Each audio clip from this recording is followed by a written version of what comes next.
পবিত্র কোরআন থেকে সূরাতুল ইয়াসিন তেলাওয়াতের আওয়াজ।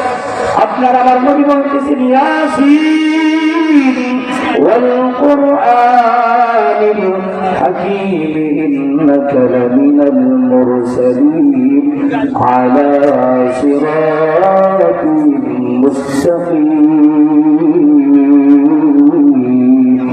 আপনার আমার পয়গম্বর পবিত্র কোরআন থেকে তেলাওয়াত করে কালে বুঝে চতুর্দিকে ছিটিয়ে দিলেন। আপনার আমার পয়গম্বরকে আল্লাহ তাআলা নিরাপদে বের হওয়ার ব্যবস্থা করেছেন। মুসলমান, আপনাদেরকে একটা মেসেজ দিতে চাই, সেটা হলো যুগে যুগে আল্লাহ তাআলা হকের পক্ষে ছিলেন, এখনো পর্যন্ত আল্লাহ তাআলা হকের পক্ষে আছে। এখন এই জমিনের মধ্যে যদি কোনো বেঈমান, কোনো বামপন্থী, কোনো বাতিল, কোনো নাস্তিক, কোনো বেঈমানের দল আপনার আমার নবীকে নিয়ে কথা বলে, কোরআনকে নিয়ে কথা বলে, ইসলাম থাকবে থাকবে না, এই নিয়ে যদি প্রশ্ন তোলে, আর সময় যদি হকের সান্দানিয়া শায়েখে চরমনাই, পীর সাহেব চরমনাই ডাক দেয়, ঘরে বসে থাকলে চলবে না।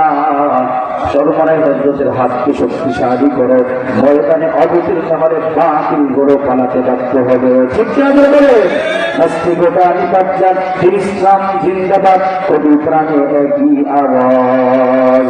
খোদা বিরোধী সার পাবে না, এই বাংলায় ঠাই হবে না, মুসলমানরা জেগেছে আজ। জোর কথা সামনে চলো, বজ্রকণ্ঠে আওয়াজ করে সবাই মিলে একই তালে